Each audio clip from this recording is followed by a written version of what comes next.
Hey, all you rad dads out there. Welcome to the Rad Dad Show. Yeah. Who are you? I'm still trying to figure that out. No, I'm kidding. Let me see. That's a question here. You mean like what do I do? Yeah, My name's Rick give us Thorne. just I'm the a biker in black, you short know? biography of for the listeners and the watchers out there, who you are, Oh, why you're on the show. okay, cool. Yeah, okay. I'm a pro BMXer, a musician, a comedian, an actor, TV host, radio host. Dude, I'm pretty much jack of all trades, but at a level to where like, hey, let's do this. You know what I mean? Just yeah, I've been in the industry a long time. I started out with BMX, and that's kind of what a lot of people got to know me as, through the X Games and stuff like that, and then led to a bunch of other cool stuff. So that's me in a nutshell, but I'm still trying to figure that person out. There we go. And Who is most that person? Who is that? hey, that's why you're here too. I'm the same. Yeah, I'm the same. And but the main reason that you're here is because you're a dad. Oh yeah, that too. Care to I pride myself on the type of father I am. To ex- to to break the molds of like, that the stereotypical uh you know like I'm a bit, I don't know how old you are, but I'm a bit older, and I growing up in the 70s. The 70 dads were a lot different than the 2000 dads. Let's put it that way. And yeah, so yeah, I'm a dad. Never thought of it like that, but yeah, that's what I am. well, that's what we're gonna unpack. Do you care to, are willing to share the age and name of your kids? Oh yeah, my son's name is Kenter. That's Kenter, and my daughter's name is Natalie. So Natalie and Kenter, Yeah. And how old are they? 15 and 18. Okay. So it's the teenage years that you're dealing with. Yeah, I mean, it's not so. I mean, like girls are different. Well, at least with my daughter's different than my son, but they're different people. Everybody's different. One thing I learned about parenting. I'm just going to talk. So if it's not on the right path, you just say, hey, just go somewhere else.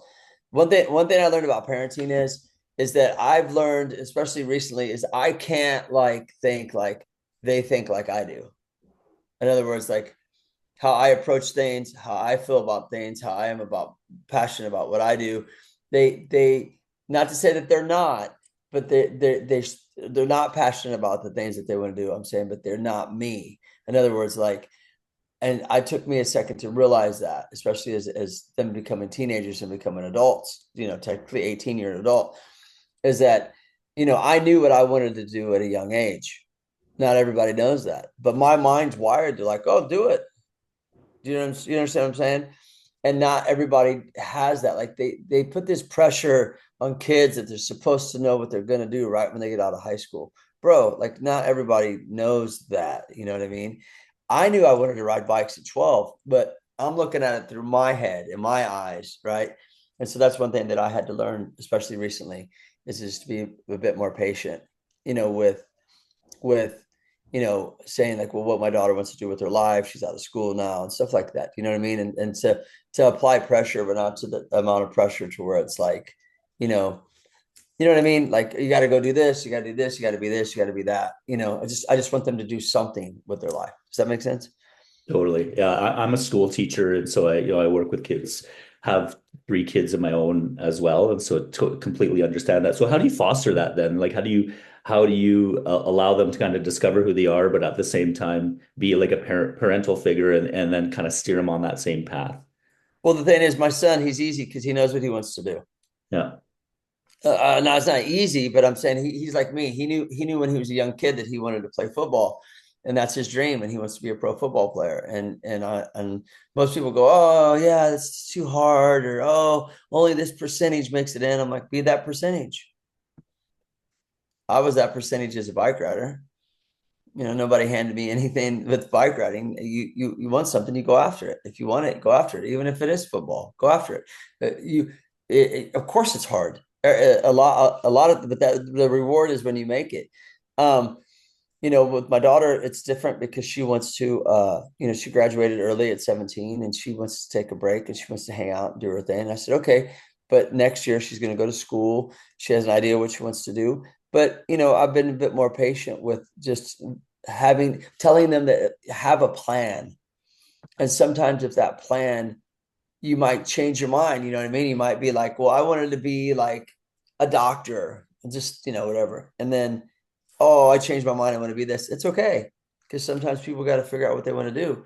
And you think you might want to do this because this pressure is put on you.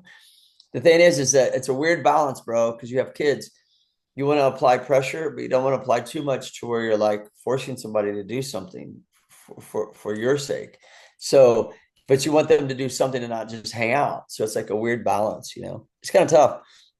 But I get it, because it's like I'm like that, you know what I mean? Like you live today, you this is your life. And like I saw this thing one time by Alan Watts called Life is a Journey. Oh wait, life, yeah, life, something like that. Life is a journey or whatever. And I don't know word for word, because Alan Watts is like this crazy philosopher from back in the day. And it's his video, and he talks about how like life is like there's no destination to get to this point. It's like you have to life is a journey. You have to and basically enjoy life along the way. And like it talks about like go to school, get to this next level, you're working towards this thing, there's this big thing that's going to happen, you're working to this thing, and then you wake up at like 40 selling insurance and nothing's really happened, changed. Because you forgot to dance. That's what he says. And I'm like, I get so inspired by that because that's how I've kind of molded and lived my life, technically, is like by that like concept of like life's a weird balance for all of us, not just kids or dad or whatever. Like it's like finding that balance of living in the moment, but setting goals, but still enjoying the moment and having that balance, And though my kids will find their own balance, they'll find their own way. They're their own person, but they're amazing kids, and I'm not as worried as I thought I would be by letting them go, in a sense. Do you know what I mean? Did you introduce them to a lot of different things? I've had conversations with other dads and friends of mine too that are parents, and sometimes I see my job to not, like you said, not force things upon them, but also introduce them to a lot of different things so they could find their passions. Is that something that you did, or was it you more just kind of modeling what you do in your life and they kind of saw that? No. Here, I'll tell you the deal with my situation. I got divorced about, I don't know, maybe 12 years ago, and I'd been married 3 times.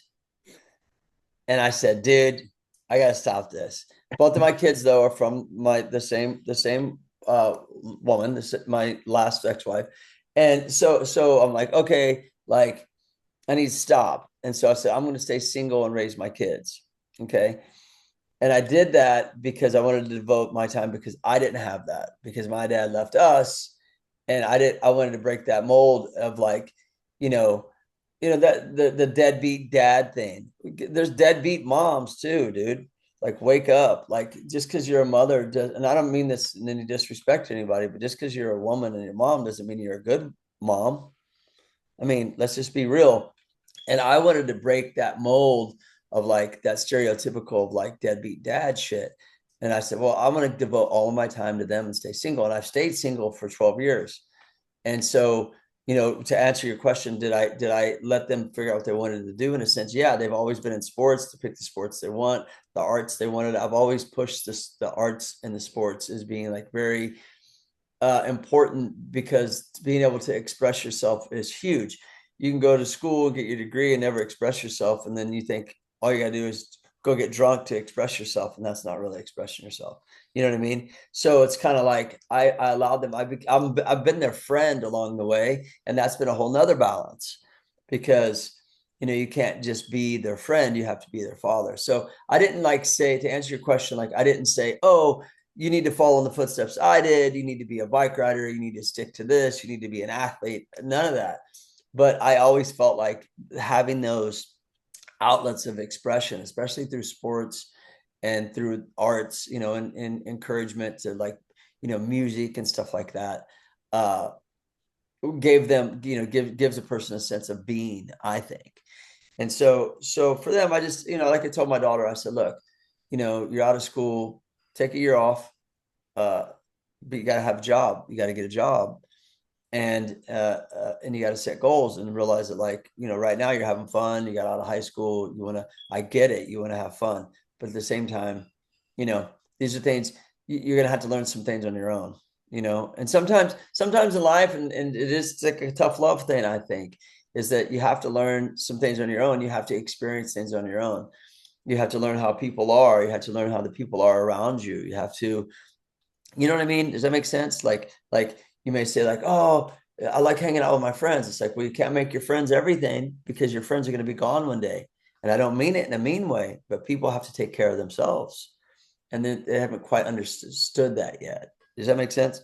Yeah, totally. Like I said, I'm currently working. I've taught high school for most of my life, and this last year I've moved into an assistant principalship role at a junior high school. And so that would Oh, be cool.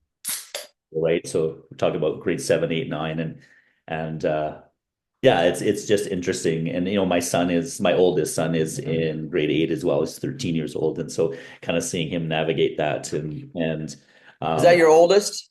well, I'm with my partner. She has one from a previous relationship. He's 16, turning 17. So technically, that's kind of the Oh, oldest. yeah. So yeah, you get it. Yeah, you get it. And then we Yeah. have one together who's 2.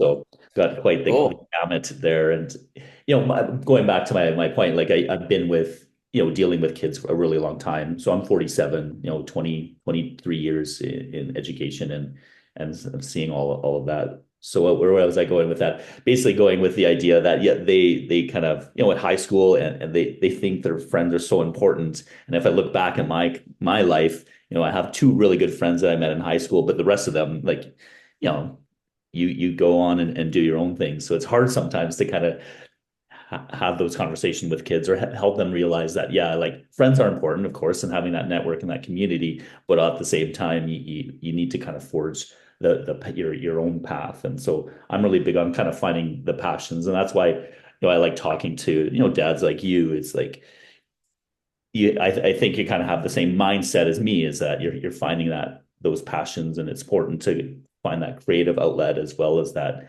fitness or athletic outfit, or all of those things. I just don't think my daughter's really registered with her yet with what she really wants to lock down and do. But I know that what she would be good at, because I know her personality. Look, dude, I've been extremely close to my kids. When I raised my kids, and I say single, I had them 80 to 100% of the time this whole time.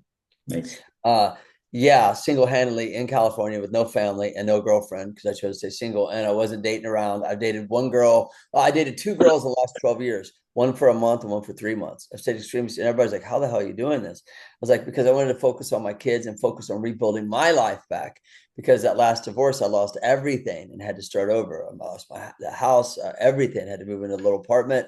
Finances, sponsors dipped. It was a really challenging time. And I said, I'm not going to back down on my kids. I'm not going to give up on my kids. And I was able to pull it off, and I did it. And so I just don't think that uh, maybe my daughter's registered yet, and like the opportunities that maybe I have could offer her, meaning in the industries of music, of sports, of Hollywood, of these, because I know a lot of people, I meet a lot of people, I do a lot of different cool things, and she's a very social person. So I'm like, dude, I could see you being like an event organizer or a tour manager, or a management of some sort, because she loves to be around people. But back to your thought with, like, in school, dude, I talked to one dude from high school because he's a pro bike rider, and that's Dennis McCoy. And it's because we have something in common. I didn't have anything in common. And so I've never been that person in high school to be like, oh, I need to stay in touch with all my high school buddies, because all my high school buddies rode. And if they fell off, then I was like, that sucks. You should start riding. And we were all about riding, riding, riding. So our crew was like riding, riding, riding. If you didn't ride, then we didn't hang out. No disrespect, but we were too busy riding. We didn't want to just go stand in the parking lot, you know what I mean, at Walmart or some shit, you know what I'm saying, and do nothing. So I know what you mean. Like, so, but this goes back to what I was saying, is sometimes things have to happen to you, meaning, like, you put faith in this person that's going to be your friend. You realize that they're not really as good as friends as you thought, and you have to learn that on your own. And so that's the tough love with parenting, is that I can't control those things, and I actually would rather not, because she needs to learn things on her own. Does that make sense? And my daughter's an amazing child. She's beautiful. She's great. She's so rad. And so I think half of the problem was me just being on her. And this is current. Like, and I told this has been with the last week. I said, okay, I need to just back off because I was being too, where you at? Where you doing? Where you at? That kind of thing. I was like, well, she is 18. You know what I mean? As long as you're back home at this time. And so I think that's been the hardest thing for me parenting is letting go because I was so close to them. And it was us against the world type of feeling, you know what I mean? And then they want to say bye-bye. And then you're like, and you have to trust everything that you taught them they'll apply, and not be easily persuaded by this group of people or this group of people. But if they are, they're just going to have to learn the hard way if that's how it's got to be. Does that make sense? Because you don't have any control over it. I guess that's what I'm trying to say. Yeah, and that's what I think I've tried to do as a teacher too. Like, in education, we learn from our mistakes too, right? That's a big lesson, whether it's, a math problem or, I taught science for a long time. And so, how do you learn? It's proven, education shows or research shows that we learn from our mistakes. And so that's kind of that parallel or that analogy there. It's like the kids fall down and, and you're there. Or it might not be a mistake. It might be like, oh, all these people and you're going to meet someone that's going to be able to help you with a career move, or, oh, I never thought about doing that. Or you guys start a band or whatever. You never know, what's going to happen. You know what I'm saying? Like, you don't, but I think like I've gotten comfortable now knowing that like, okay, what I've taught you, like cause she's proved me wrong quite a bit when I'm thinking like, oh, they're doing one thing and like, they're not, like, oh, you know what I mean? So I'm like, okay, all right. So now I'm like, okay, well, you have my trust, go do your thing. And we're pretty open about like, we were extremely like close, is like, like I said. And so breaking that mold of like, because what I've known Jim Lindbergh, because he's been on your show, but I've known Jim Lindbergh for a very, very long time from Pennywise. And he did a book called the Punk Rock Dad, I think. And then I was in his documentary called The Other F Word, which was, I was in that documentary about dads that look like this, but are actually good dads. You know what I mean? So I think that like, for me, like that's something, being really close to them was real important to me.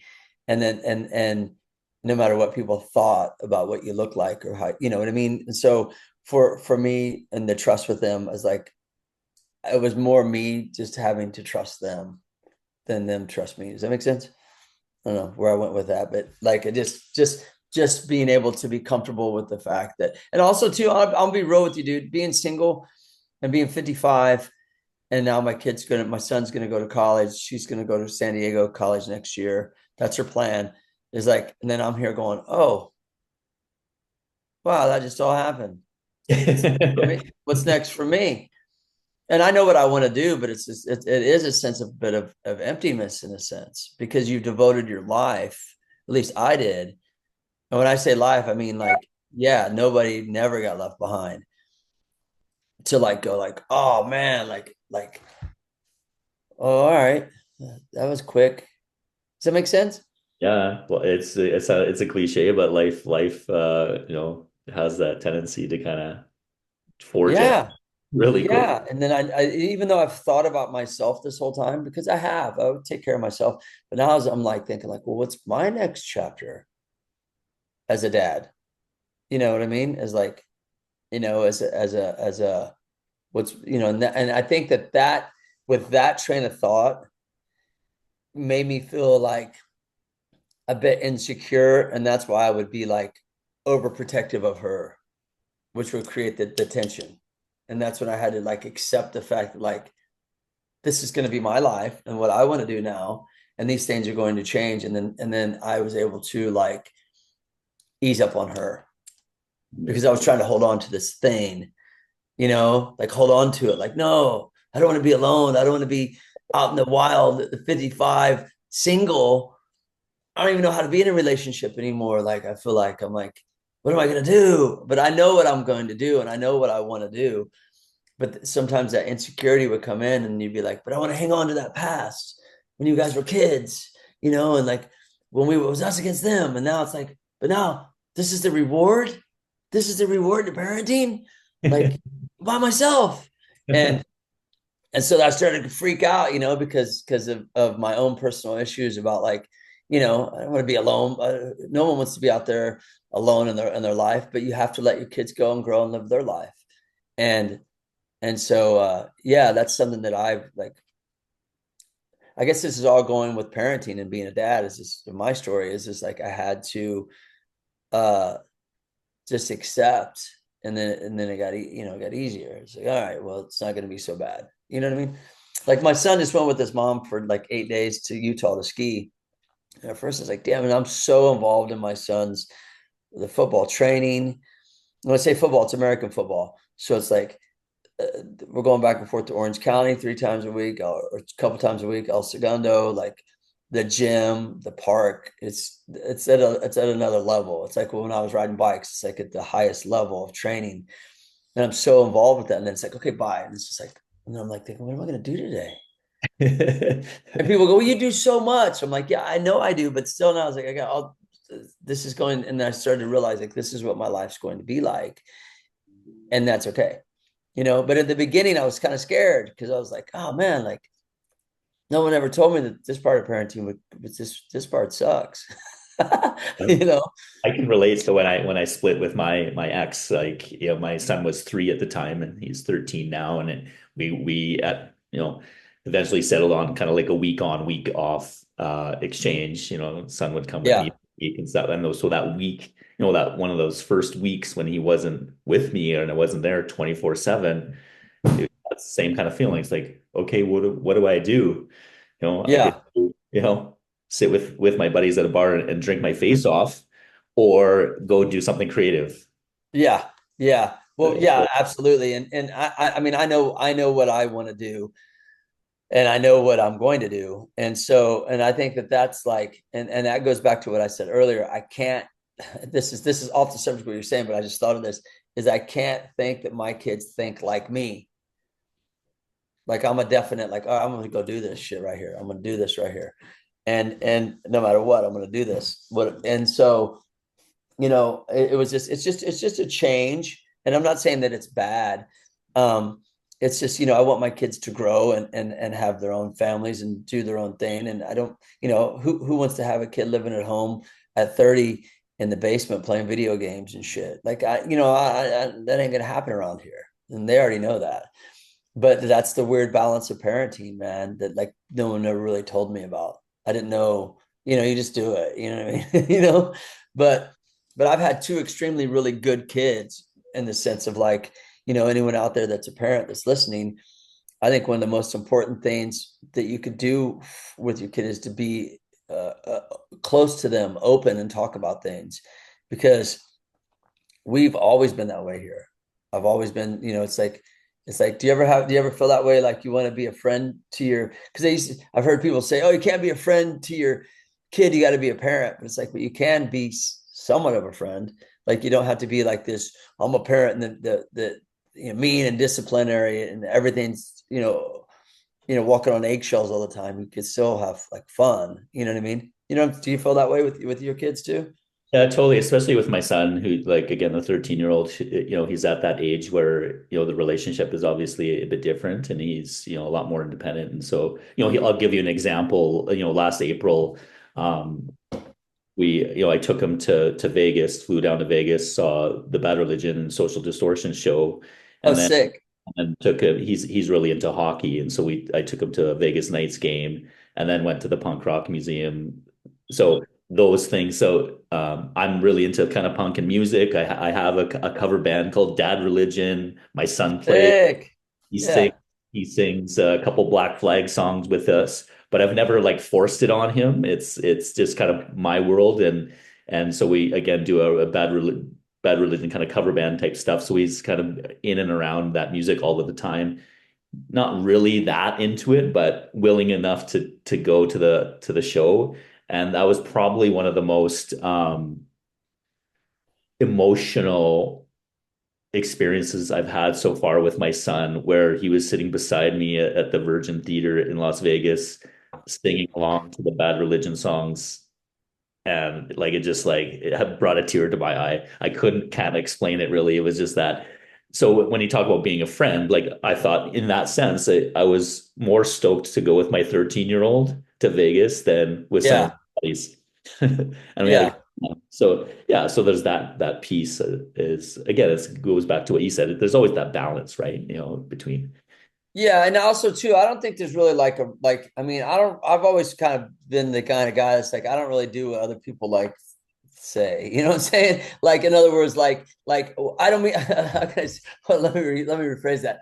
I'm not like the kind of person that like if someone says this is the way it is, you go, oh, I guess that's the way it is. It's like, nah, I kind of figure it out on my own. That's a better way to put it. Like, in other words, like me and my son, we joke all day with each other, call each other names. Like we're almost like the two dudes that like because we spend so much time together and but at the same time he's learned a lot of hard work for me, see me wake up every day, load my bike, go ride, shoot my photos, sing in my band, do my podcast. I started doing stand-up comedy 5 years ago. He sees me figuring shit out, reinventing myself and understanding the hard work because me and him have been close, me and my daughter have been close too, but when she got about 12 or 13, it was a different world. That's when all that started, with the disconnect with her wanting to be more independent. And girls, at least in my house, the girls want to move way quicker than the boys do as far as independency with everything. Like it's from driving and being independent, and it's different.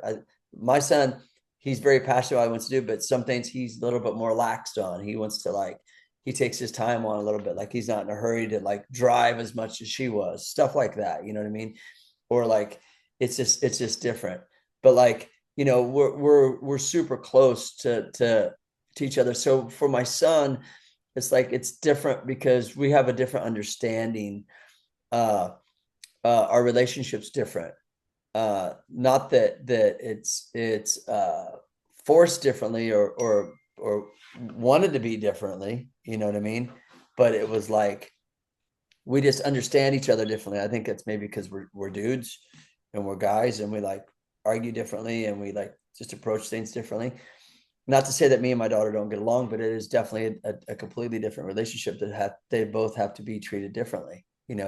Even though I'm the same dad in a stance of what my beliefs are, but I have to approach things differently with her than I do with him. And that's just part about them being individuals.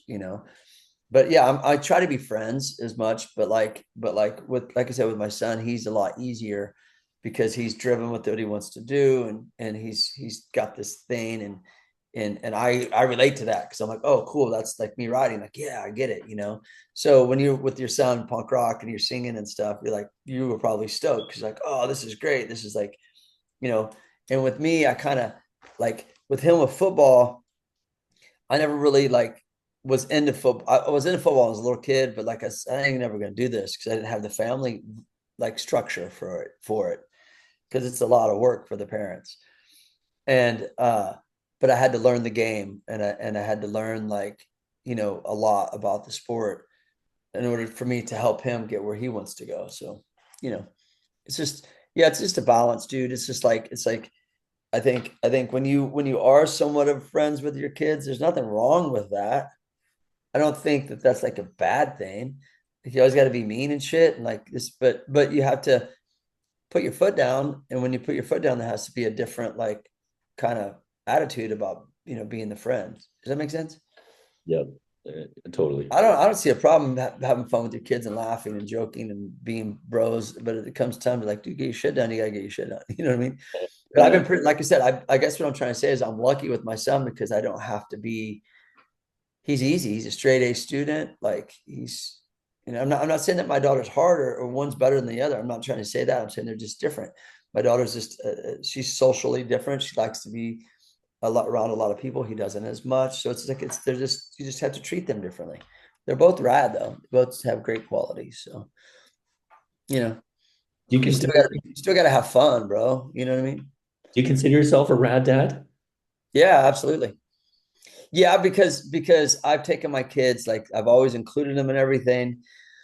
I sacrificed touring, I sacrificed relationship, I sacrificed a lot of things in my life to raise them, to protect them. I've been fortunate enough to have a job to where I didn't have to get babysitters, that they would come with me. I've taught them good values. I've inspired them, I think, to be able to believe they could do whatever they want to do. And uh like I said with my daughter, she didn't know right away, but she's got a plan. He's got a plan. They got a plan. They know what they want to do. But life's not just about getting to this, like I told you, not to this destination. It's enjoying the ride along the way. For us, it's like, yeah, dude, we've done so much stuff. My kids played every sport you could think of. And I've always been involved in it's crazy. Like, just like, and always been there and always been like, we cook together and it's always been this thing to where it was my mission to be a better dad than I have a stepdad, which is amazing, but I'm talking like biological father, to be better than that person, and to break the cycle, and that those things sometimes take work. I had to work on myself. I had to work on my own self, my own way of thinking, and transform and reprogram my own way that I thought about things, and to change my ways to be a better dad. So, they say that parenting is rewarding. I'm just trying to figure out what that reward is. That's actually, you predicted. What is it? What is it? But with all your shit. No, I'm just kidding. That was one of my next questions here. What is the most rewarding aspects of being a dad? Or do you There isn't, dude. That's just a crock of shit line. That's like, parenting is rewarding. No, it's not. You just do it if you care. You can't do it expecting a reward anyways. Then you're doing it for the wrong reasons. There's no reward. I think the reward is just like, I guess if there is one, is to say that you like raise this person to be this good person, and you put in your work with this person, and the reward, I guess, would be later when they're like about 25 and they come back and they've lived life and they realize how shit works, and they go, Dad, wow, you really pulled it off. I guess that'd be the reward when I hear that. You know what I mean? Like, props to you, Dad. So all this shit just for that? Really? That's a good point. No one's ever like a point, man. Yeah. I can get compliments from anybody. Just I gotta go through all this just to get one from you. Good point, man. I've loved the 100 or so interviews we've had on that show. I don't think anyone's kind of said it that way, but I really that's rewarding. No, it's not. You just do it. In what ways did fatherhood change you?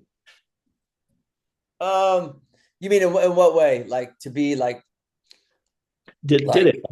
Did it change who? Oh, yeah, I think it did. I think it did because, like, look, I've been married 3 times, and I think that the way that I approach relationships, the way I used to think, and that the things that I felt like I needed in my life, I needed to reprogram that and be a stronger person for my kids.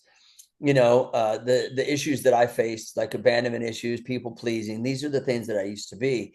And I had to learn to be my own best friend in order to be a better dad. So I think it was even when we first had the kids, I was always involved with their life 100%. But it's when we got divorced, that's when it was like I had them more. And I thought, like, well, shit, I need to make some changes in order for me to be like the dad that I want to be, for them to be stronger, because I felt like I was strong, but I wasn't as strong as I needed to be, And I did this crazy way. This is totally off the subject of being a dad, but how I changed my way of thinking is I listened to audiobooks while I slept. It works. Here's why. Your subconscious mind never goes to bed. It only gives you what you think and say. You don't even have to say it. If you think it or feel it, it acts on that. So like, if you think you're tired all the time, you're going to be more tired. See, and I learned about the subconscious mind of how, like, it doesn't know the difference between rich or poor, high or low, fast or slow. You know what I mean? Tired, not tired. Only like what you think and say. So you're like, how you doing? Hey, bro, how you doing? Man, I'm tired. Gonna be more tired. You know what I mean? And I started like analyze this. And I started to dig into these books. We're like, okay, I need to be honest with myself. Like, okay, I need to make some changes. I got to raise these 2 kids, and I know I'm going to do it on my own.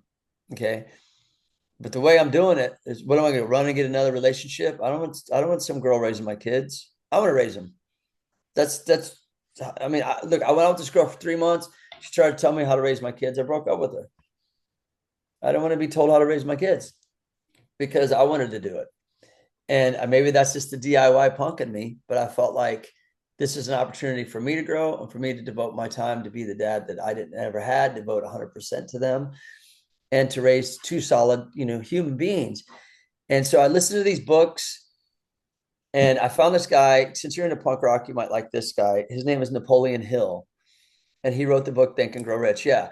And so you can go online and you can get like 10 hours of his lectures.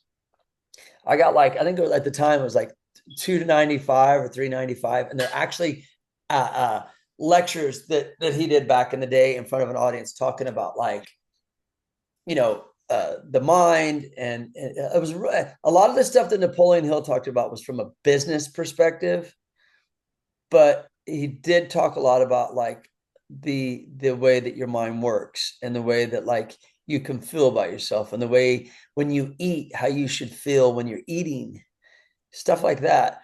And then I started to get into other books about like attraction, like the law of attraction, and then books on people pleasing. And so I would listen to these books, and bro, it was crazy because it changed my way. And the reason why I brought up Napoleon Hill is he's the inventor of PMA.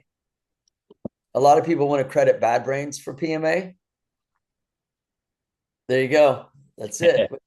Oh yeah, you know what's up. That's it. Yeah. That's on my bedside table. Oh, so you already know. So Bad Brains, the band Bad Brains, a lot of people credit them towards bringing the PMA into the hardcore or the punk rock scene, but they didn't invent PMA. It was Napoleon Hill. And he even says it in his things, like PMA, positive mental attitude. And so I would listen to him, and I would listen to other books like Esther Hicks. She writes some books about attraction, law of attraction, and what you think. You're going to get what you think and say, regardless if it's good or bad. You know what I'm saying? And so to answer your question, like when becoming a dad, is that I was like, okay, I need to make these changes. I don't know how long this is going to take, but I'm going to do it on my own. And it took me years to where finally I started to see like a lot of red flags that I never would see before, which made me a better dad. Because I think a lot of times people don't work on themselves when they get out of a relationship and they go jump into another one. And I didn't want to put my kids into the middle of that, and I didn't want to take on someone else's kids. I didn't want to be a stepdad. I applaud anybody that is, but this is just what I wanted for me. I wanted to just focus on repairing myself in order to be better for them. And I thought, well, if I just get in a relationship, that's not going to solve what I need for me. And as time went on, bro, I just got used to being single, and I got used to doing things this way. And I got used to, I don't regret it, but because see, here's what's going to happen. They're going to go to college, and I'm going to go finally get to tour with my band that I've never been able to tour with. I started a band when they were first born. I've done a lot with my band, but I've never been able to be like, when I toured 25 years before they were born. So imagine having to stop that. And I'm not saying touring is like be all end all of your life. Okay. But that's a way that I made my living. And that's the way that, these dreams that you have with comedy and music and stuff, I'm going to be able to go do those things. Right. And make good money doing that stuff. What I enjoy, love doing, but I don't want to have the pressure of a relationship when doing it, because I did it with 3 wives and it sucks.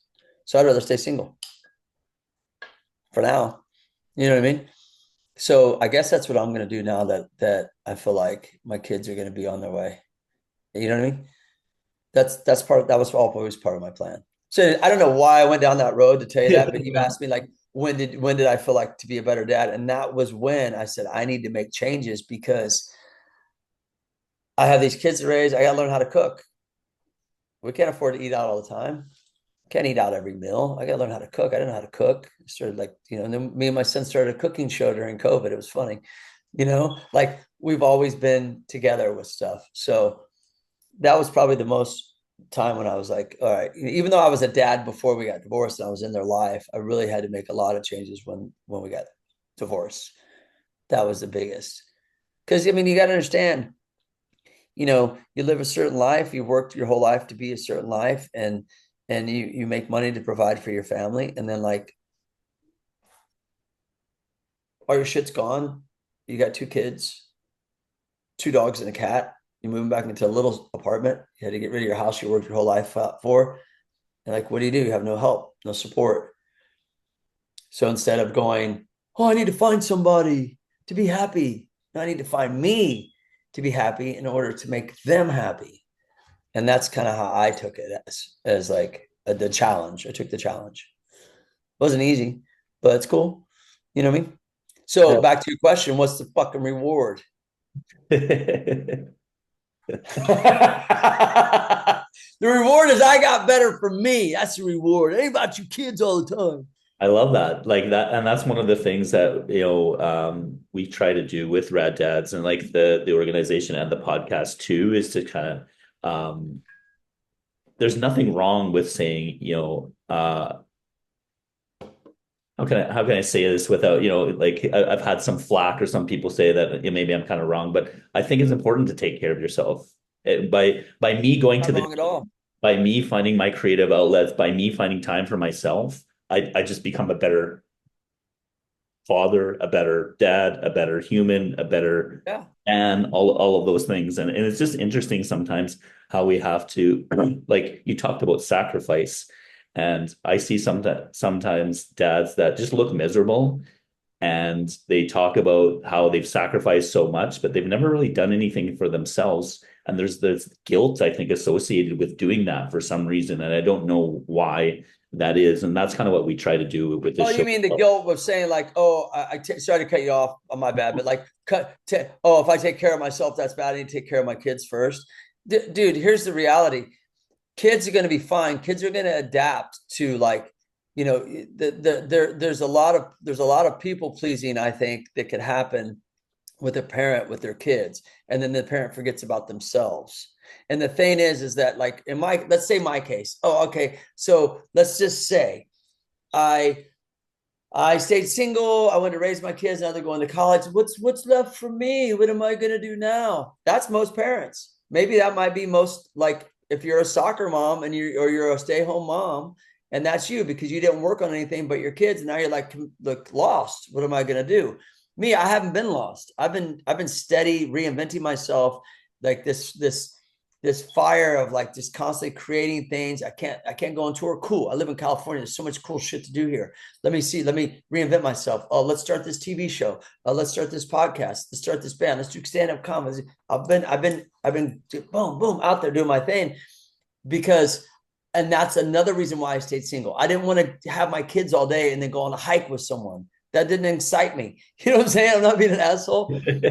I didn't care. I wanted me. I wanted stuff for me. I wanted to like finally like take care of me because I was always a people pleaser in every marriage and every relationship. It was like, fuck this. I want to take care of me. I want to learn how to like not be a nice guy and not be a mean guy. There's a book called No More Mr. Nice Guy, which is great.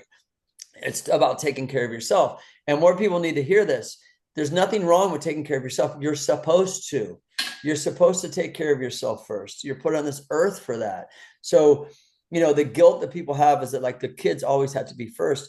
No, I do. Because if I can't take care of me, I can't take care of them. And I needed to take care of myself mentally and reprogram my old way of thinking, the insecurities of thinking that I always needed to be in a relationship. I always needed to have somebody here. I always needed to feel secure. I don't get me wrong. That is a bonus. But in my situation, I needed to figure this out in order to take care of that. You know what I mean? So I am a firm believer in taking care of yourself first. Now, the difference is being inconsiderate. See, people confuse the term like selfish and stuff wrong, I think. Being like, hey, Dad, can you come to my soccer game? No, I'm going to go to the bar. Yeah, that's whack. That's called lame. That's not called taking care of yourself. You should always find time for yourself. And I think that's why, I know for a fact that's why I stayed single, because I needed time for me. You know what I mean? And I knew that it wouldn't happen. Like, I'm going to go ride a pool in San Diego. It's 2 hours away. We got to clean it, and I won't be back till later on. That's my day off. That's what I wanted to do because that was my career meant more to me than just like, I meet people before and they're like, this is kind of on the subject, but off. I was like, man, I wish someone would come in my life and I'd finally be happy. That doesn't work. That doesn't work with me. No. Not at all. I have to figure out, make myself happy And it's like when you just saying earlier, challenges maybe with my daughter. She loves to be social. She loves to be around her friends. Sometimes that could get in the way of taking care of her own self. But she has to learn these things like I've learned, right? So if you're getting flack for like saying that like you have to take, there's some people could be too obsessed with their kids, and they could be too obsessed with like not doing anything but them. And they need to realize what I realized the hard way is they're going to move on, and they're not going to stay under your wing your whole life. And they're not, but do you want them to? Like I said, do you want them to be like, do you want to treat them like they're 5 years old their whole life? I I mean, look, I know someone that does that, and it's it's not a good situation for that person or that kid. Let's put it that way. You know, So yeah, people can say whatever they want. I think I think you have to be somewhat. I don't think selfish is even a bad thing. Like, okay, you're put on this earth to take care of who? Right, yourself. So you can't like so that guilt trip. I don't buy into that at all. I think the people that do that that may say, oh, you're caring about yourself too much. You're not caring about yourself. It's like maybe they're not involved in anything else but their kids. You know, I mean, Yeah. kids take work. It's fun. Let's go to the zoo. Hey, we got a birthday party. How many? I can't tell you how many fucking birthday parties I went to. Hey, let's go. Let's go to Six Flags. Let's go ride bikes. Let's go to Magic Mountain. Let's go here. And then yeah, it's all cool when they're 5, 6, 7, 8 years old. But when they're teenagers and then they start, especially when they start driving, bro, they're done. So Really, that's what we're dealing with in here with my current partner. Her son's or yeah. 16 and got his car, about 3 or 4 months ago, and he's never around. And it's Mm. interesting from my perspective to kind of see because they were quite close. And I would say, my girlfriend, she wants to know where he is all the time, and I'm just kind of coaching her a little bit. Just let him go. It's okay. You don't need to know where he is all the time. He has this freedom, and so it's interesting to see her struggle with that a little bit. And Oh, it sucks. I jokingly, say that it's funny to see her struggle, but like it's just interesting to me because she's having a hard time kind of letting him go, and ever since he got a car, Yeah, but freedom. you know what? It's the old saying too. I'm with you because my daughter, she's been driving a couple of years now, and then my son, he's gonna be driving soon. But like it's the old saying, like with anything, is that when you accept, it gets easier. And that's something that I'm learning. That's I don't know if that's kind of like an AA term or something. Uh, where I guess this could not just be AA, it could be anything, but like you accept uh things in life, and life gets easier. It's when you try to force things and and that goes back to what I said earlier. I was trying to force things with my daughter. Where you at? Hey, I see on your life 360 you're over. What are you doing over there? That kind of thing. And I had to just wake up and be like, dude, she's 18. You know, at 18 they could throw you in the jungle with the fucking rifle. You know what I mean? And say go. You know what I mean? And so, well, not that they can, but that's happened. And so like you kind of just gotta, I think as a parent, something that I had to learn, if anyone could take anything from this interview, is that what you teach them along the way, they're going to apply, and it's going to stick. And I think as you're growing up, the more repetition you are with your kids with positivity. Bro, I used to sleep. I used to put frequencies when my kids would sleep, hertz frequencies for different things on YouTube when we go to bed to it, because I started to be like, oh, well, I reprogrammed myself.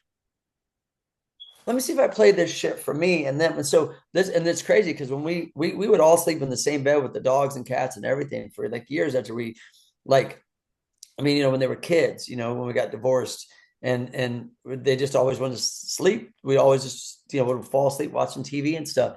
And then one time I'm like, I want to play this stuff, this frequency. And I don't know if it worked or not, but it didn't hurt because my kids are great.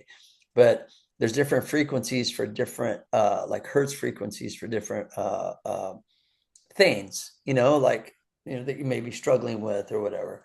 So But yeah, man, it's like you letting, when you accept and you let go, it gets a lot easier on yourself.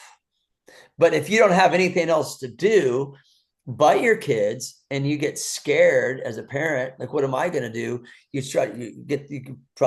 might put the claws in and be like, no, you're not going anywhere. Why are you doing this? Because you don't have any fucking thing going on. And maybe the parents should get some shit going on and let the kids live their life and accept the fact that they're going to be adults. And that's seriously, that's me in a nutshell. This is all current too. This is like in the last couple of weeks. My daughter called me yesterday. She goes, thanks for giving me my space the last few days. And I thought for a second, like, fuck, the last few days has been easier on me because I haven't been fighting with anybody. You know what I mean? And everything's okay. Everything's fine. So, so if you're getting slack for that, dude, I mean, everybody's different. You can do whatever you want, but I don't think that there's anything wrong with taking care of yourself. I think you have to, I appreciate that. It's funny that you say that book, No More Mr. Nice Guy. That's also on my somewhere on the side table beside my bed as well. Oh yeah. Well, who wrote? I forgot the author of that one. I remember the author, but yeah, I've read that one. It's interesting that you've kind of said some of these books and some of these people, and it's Yeah. Do you know who Esther Hicks is? She wrote the book Health, Wealth, or the Pursuit of Happiness. Health, Wealth, and the Pursuit of Happiness. I think she has a bunch of books, and what she does is she channels this spirit called Abram Hicks, and she speaks through him. And her books are all about like law of attraction, about that it's not so much like The Secret. It's she's different. I really like her. I like her stuff, especially that book, because it talks a lot about like, the what you think and what you say and what you can attract, and I really like that book. So yeah, those were my main three that I listened to over and over. Well, the lectures are like 10 hours, but like, I mean, I would put it on my phone away from my head, like over here, but loud enough to where I could hear it. And I'd wake up and it'd still be playing, wake up to Napoleon Hill and his country ass voice. He's like an old country dude, and it works, man. It worked for me, but it wasn't like one time. It was like years, yeah. like, and I don't need to do it anymore now, because it makes you think though for a second. They used to say, like, don't fall asleep in front of the TV. They knew something we didn't. It's because your subconscious mind is just listening to all the commercials and garbage and the shit the TV has to offer. And then your subconscious mind is listening to that and think that's, when you tell yourself, when you tell an old story about something, I think it's good to say to yourself, so your subconscious mind understands this is an old story. Because if you tell an old story, the subconscious mind won't know that it's old unless you tell it that it's old. That's how it works. I don't know why God created our minds to be that way, but that's what it's like. That's what it is. And once you learn how to get kind of a control to talk to yourself and speak differently, then your subconscious mind steer you in a different way. And that's what hey, that's what I needed to do as a dad, just to be real with you. I didn't want to be like this, chasing these girls or being insecure, or think I'm not complete unless someone's there and all this type of stuff. It's like, I needed to be stronger. And the kids helped me. And I'm grateful, because I think without my kids, I probably might not have done that. And so for me, I feel like it was a blessing that I was put in the situation I was, because I like myself a lot more now than I did before. Not that I hated myself by any means, but it's just you get better, you improve at things, and you improve at certain things. I think my kids have helped me improve a lot as a human. Not that the reward, like, I'm a great dad, not so much that, but just like my own personal growth of like, developing to help develop them. Because I didn't want to pass along like the same BS. That makes sense. I wanted them to be stronger than me. Like, I learned a lot of strength through riding and these things. And like, I had to battle a lot of things for how I was raised. They weren't raised anything like me. So I wanted to teach them the stronger values from the get-go. So less things they would have to overcome with their confidence. Does that make sense? Yeah, totally. It really parallels kind of similar story to me. My dad wasn't there, and I think subconsciously, one of the reasons I think I started the whole Rad Dads thing was just to kind of combat what you kind of called the breaking that mold. And so I've Yeah. always to kind of like be almost the exact opposite of what my dad was. He wasn't present. I'm present. He didn't introduce me really to anything because he wasn't present. I tried to introduce my kids to all of these opportunities. I also, my dad, dropped out of school really young. He was a hard worker, and that sort of thing. And so I learned, I think, that from him, like inherently. And so I'm a hard worker. I value education. I have a master's degree. I do this. The Rad Dads is like a nonprofit. We've raised a bunch of money over the years. I do the podcast. I do the band. I do all of these sorts of things with the hope that my sons see that and kind of find their own path. So I totally kind of, yeah. Yeah. And they may say like, oh, he may say like, I don't want to do any of that, but I learned the quality watching you do that I'm going to apply to this. And that's kind of how I feel like with my son. It's like, he doesn't, I mean, yeah, he rode, he goes to shows, he's done all that, but his interest is like, he's really, I mean, what he's going to do, he's going to do it, but he's learned those qualities that he applied into something else. Does that make sense? So there's nothing wrong with that. They don't have to follow in the exact same footsteps. When people ask me all the time, they go, does your son rode? And when I say no, it's almost like they get mad and shit. They go, whoa, what the? I'm like, he doesn't want to ride. Like, what am I did it. Like I'm not trying to say you need to ride because I was almost pro and this is going to be the reward for you. It's like, I did it. So why would I say that you need to do what I did? Like, that doesn't serve my ego. I want you to find your own thing because that's going to make you more happy. Because like, I'll be real with you. I see dudes in this football game. My son's been playing 8 years. So we did all youth football. He's a freshman in high school right now. Like I've seen it. I've seen a lot. I've seen a lot of parents, and like these kids that sometimes when they're little, they'll play, but when they get older, you're making them play, they're going to fall out because it's something that you want for them, that you wanted for you. And I needed my kids to find what they needed for them, not me saying you need to do this because I did this. Why would I say you need to be a pro bike rider? Because I was a pro bike rider. It doesn't make any sense. To me, it doesn't make any sense. If you show interest and this is what you want to do, well, then yeah, okay, cool. But if your interest is in something else and you're showing the same work ethic that I did with bike riding, well, then you're going to make it. Does that make sense? Yeah, totally. Yeah, I mean, what am I going to get out there and ride? I don't want to shut up, hit the quarter pipe. Dude, in my world, if you don't want to do it, you're going to get fucked up quick. You just are. You are. It's relentless. It's unforgiving.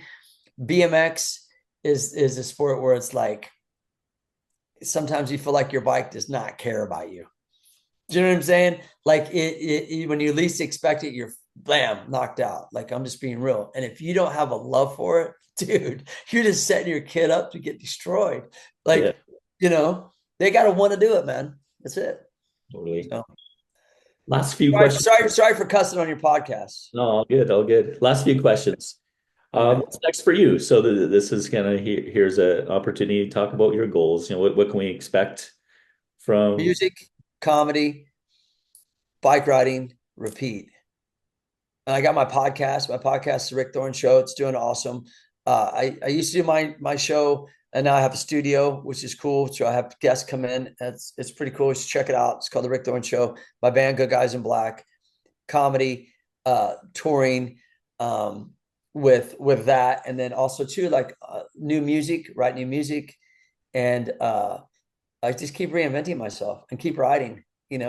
And then there's a lot of like hosting gigs and acting gigs and stuff like that. Those things kind of come and go.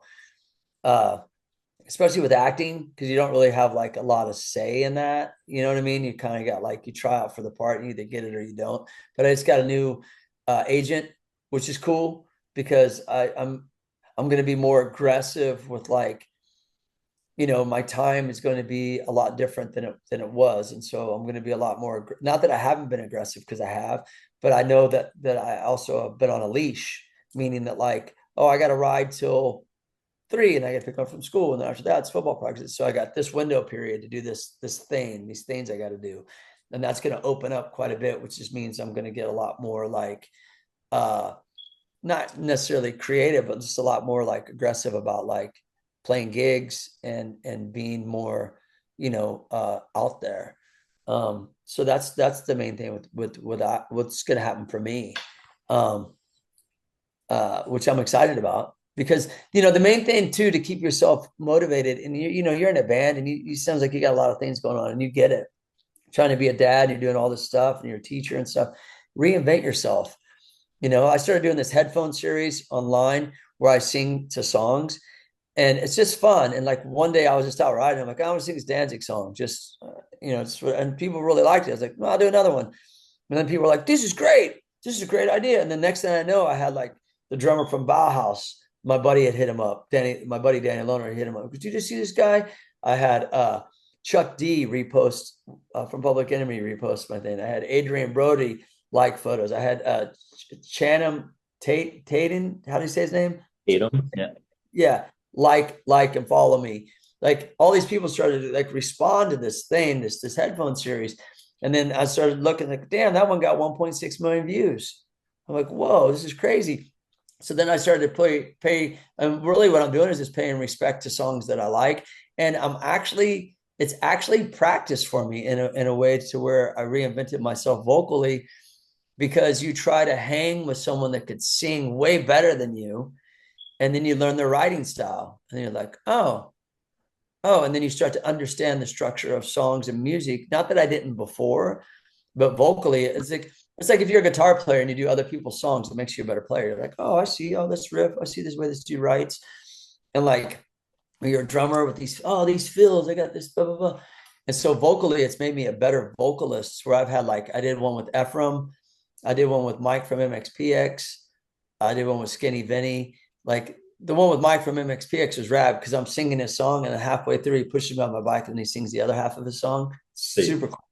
Yeah, he's Ephraim Ephraim was on my back pegs and we did Insane in the Membrane. Like, so people are like, want to be part of it. And it turned into this like series. So point is that like, just keep reinventing yourself to help you keep on your path to where you want to go. Because for me, that was just the headphone series is just fun and people like it. And if it makes people stoked, that's cool. And I like that feeling, but I also like to challenge myself. And to me, it's like, oh, I don't want to sing this Iron Maiden song. Damn, this dude could sing.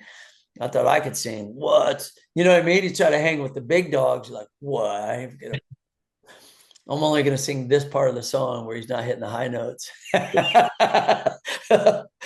These dudes are beasts, bro. Man, it gives you a whole nother level of respect. Like, you're like, what? Like when you actually really try and break it down, you're like, dang, this guy's amazing. You know what I mean? Some of these guys, you're in a band, you get it. To where when you sing some punk songs like that are really popular punk songs, they're not as hard to me, because the structure of the song and the tone of the song, and it's not that it's challenging, but it's not super challenging. Then you try to sing like an Iron Maiden song, you're like, okay, dude, this is like bananas. This guy. Try to sing a Queen song, I ain't even gonna do it. It ain't gonna happen.